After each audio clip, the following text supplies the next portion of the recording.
जय माई की नमस्कार। एक बार फिर आप सभी का स्वागत है हमारे चैनल सनातनी तीर्थ में।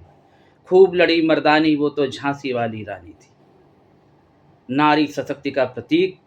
और अंग्रेजों को दांते तले उंगलियां दबाने के लिए मजबूर करना या लोहे के चने चबवाना या अपने कार्यकाल में अपने जीवन में जो देश की अस्मिता के लिए रानी लक्ष्मीबाई महारानी लक्ष्मीबाई ने संघर्ष किया।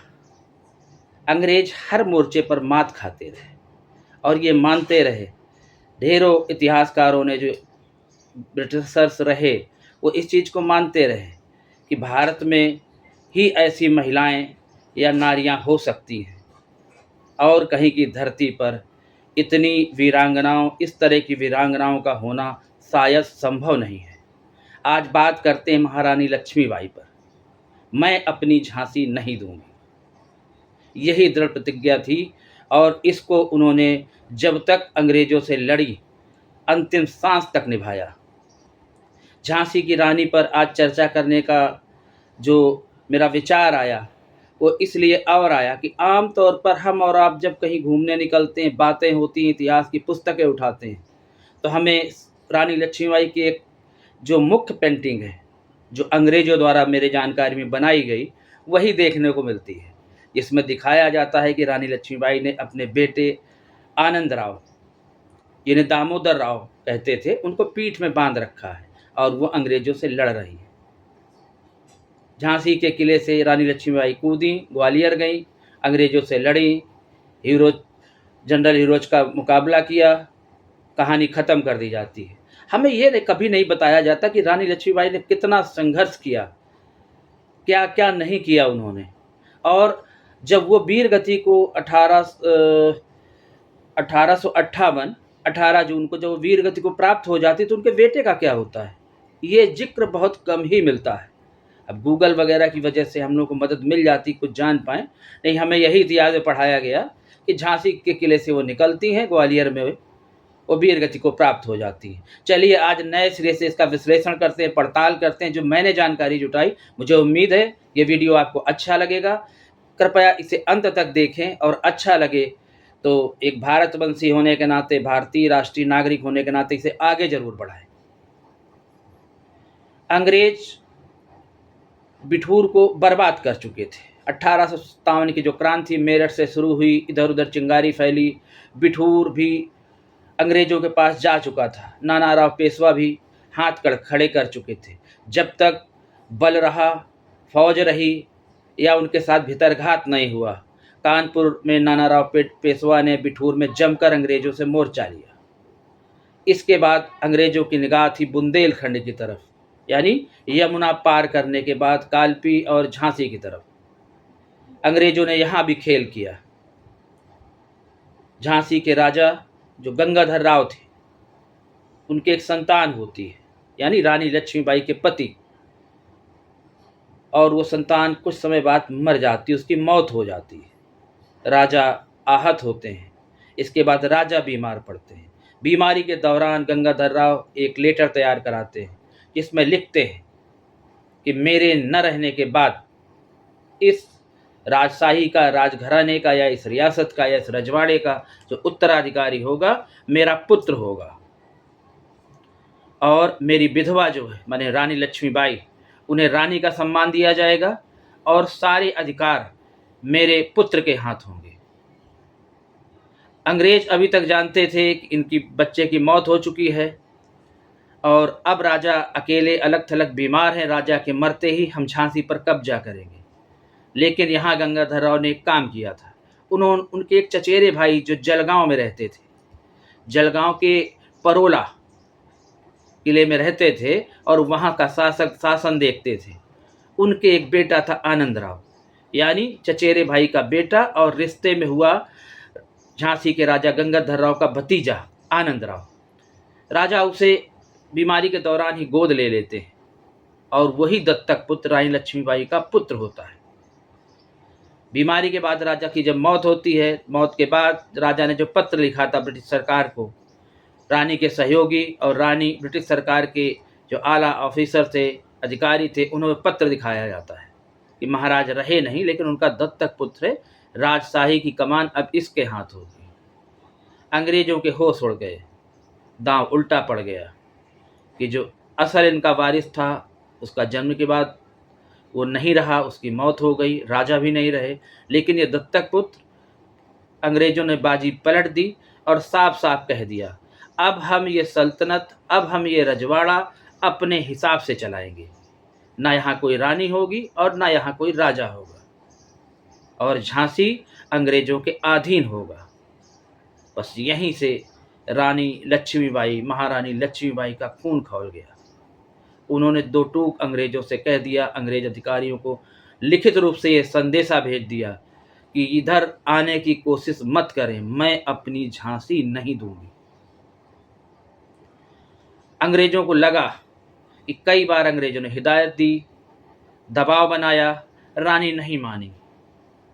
अंत में अंग्रेजों ने 21 नवंबर 1853 के बाद, जब राजा नहीं थे, तो फिर एक दिन झांसी पर हमला बोला। झांसी पर हमला बोला। झांसी का किला चारों तरफ से घिरा था। रानी और रानी के जो दो वफादार, मोहम्मद गौस और खुदाबख्श तोपची थे, वो बराबर अंग्रेजों से मोर्चा ले रहे थे। इधर रानी की जो महिला ब्रिगेड थी, झांसी की रानी की महिला ब्रिगेड थी दुर्गा दल, उसकी सेनापति थी झलकारी बाई। ये भी एक संयोग था, सुखद संयोग था कि झलकारी बाई की शक्ल लगभग हूबहू रानी लक्ष्मीबाई जैसी थी।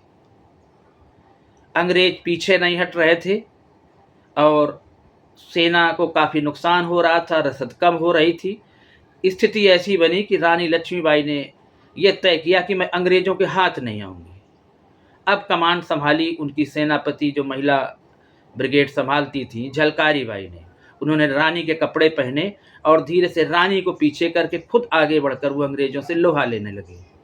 इस दौरान रानी कुछ वफादार जो साथी थे, सहयोगी थे, वो और रानी झांसी का किला छोड़कर निकले। रानी का निकलना मुश्किल था। रानी का जो प्रिय घोड़ा था सारंगी घोड़े पर सवार होकर ही रानी ने झांसी के किले से छलांग लगा दी। हालांकि इस दौरान उनका प्रिय घोड़ा सारंगी मारा गया, लेकिन छुपते छुपाते किसी तरह से रानी कालपी की ओर वापस चली। उन्हें उम्मीद थी कि जो कुछ बचे हुए सैनिक नानाराव पेशवा के हैं वो कालपी में रुके हैं, उनके साथ मिलकर आगे की रणनीति तय की जाएगी। वहाँ से वापस आने में एक रियासत पड़ती है जो कालपी में ही आती है, चुरखी रियासत।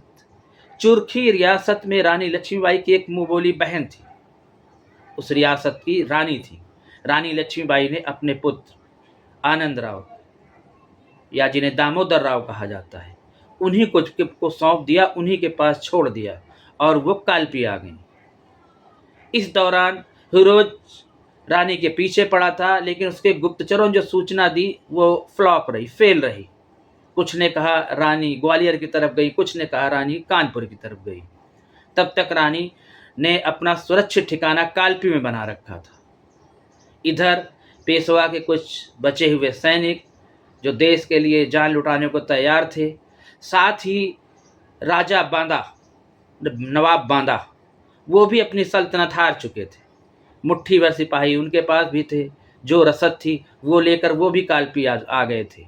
रानी का हौसला बढ़ा। तभी रानी को कुछ ही समय बाद, कुछ ही दिनों बाद सूचना मिलती है कि हीरोज कालपी की तरफ बढ़ रहा है। इससे पहले कि हीरोज कोच पहुंच पाता, कोच जालौन की एक तहसील है, वो भी एक कभी रियासत हुआ करती थी।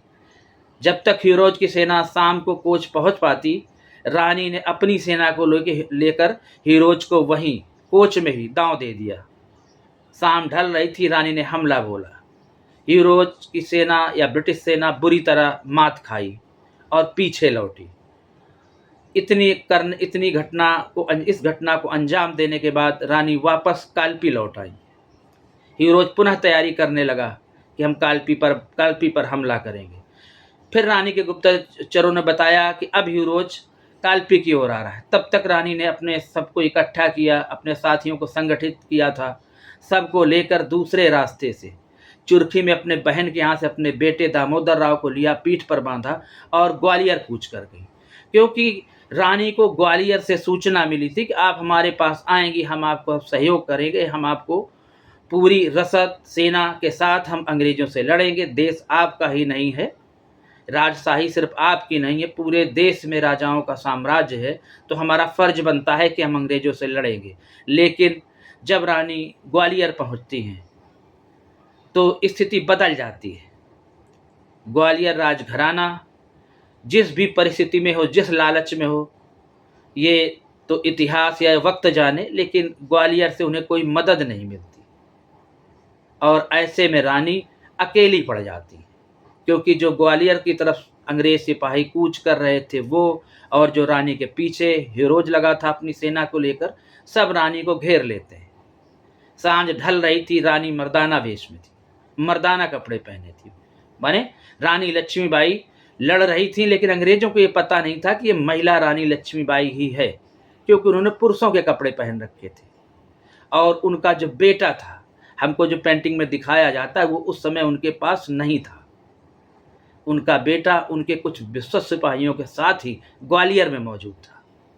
और ग्वालियर की कोटा सराय में शाम को रानी के ऊपर, जब रानी वहाँ पर शरण लिए हुए थी इस उम्मीद से कि हम अंग्रेज़ों को धूल चटाएंगे, और ग्वालियर रियासत उनका साथ नहीं देती, बल्कि अंग्रेज़ों को ये सूचना मिल जाती कि रानी यहीं है, तो रानी पर अंग्रेज, रानी की जो मुट्ठी भर सेना थी उस पर हमला करते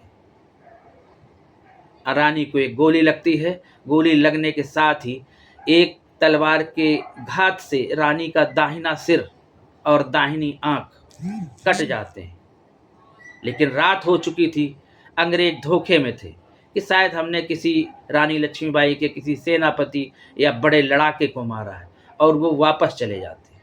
जैसा कि रानी लक्ष्मीबाई ने अपने विश्वस्त सूत्रों के हवाले से अपने जो विश्वस्त सहयोगी थे, जिन पर उनको भरोसा था, ये कह रखा था कि मेरी लाश अंग्रेज़ों के हाथ नहीं आनी चाहिए। उनके साथियों ने, और पास में ही एक सन्यासी थे बाबा गंगादास, उनकी कुटिया थी, वहाँ के संतों ने मिलकर रानी लक्ष्मीबाई का रात में ही अंतिम संस्कार कर दिया। अंग्रेज़ों को ये बात सुबह पता चली कि जिसे हम कोई मर्द या कोई लड़ाका मान रहे थे रानी की सेना का, वो रानी लक्ष्मीबाई ही थी, और अंग्रेज हाथ मलते रह गए। रानी अंग्रेज़ों के हाथ नहीं आई। अब था आनंद राव का, उनका जो बेटा, उसका नंबर। अंग्रेज उसको ढूंढने लगे, लेकिन जो बचे हुए मुट्ठी भर सिपाही थे वो आनंद राव यानी कि दामोदर राव, रानी के दत्तक पुत्र को लेकर कानपुर आते हैं। कानपुर के आसपास जो भी कुछ मराठे छुपे थे, कुछ समय तक उन्हें अपने पास रखते हैं। इसके बाद यही लोग मिलकर उस बच्चे को, आनंद राव को, रानी के बेटे को, दत्तक पुत्र को इंदौर ले जाते हैं। स्थितियाँ कुछ बनती हैं तो फिर अंग्रेज इस बात पर तैयार होते हैं कि आनंद राव हमारी देखरेख में रहेंगे और इन्हें थोड़ी पेंशन मिलेगी, और ये किसी तरह का वो काम नहीं करेंगे जो ब्रिटिश सरकार के खिलाफ हो। 1906 को दामोदर राव या आनंद राव, जो बेटे थे महारानी लक्ष्मीबाई के, उनका निधन हुआ। कहा तो ये भी जाता है कि अभी इनके परिवार के कुछ लोग इंदौर में ही रहते हैं। मुझे उम्मीद है ये जानकारी आपको अच्छी लगी होगी। मेरे चैनल सनातनी तीर्थ से जुड़े रहिए। चैनल को लाइक कीजिए, सब्सक्राइब कीजिए और कमेंट्स ज़रूर करिए। जय माई की तो चिंता काहेगी।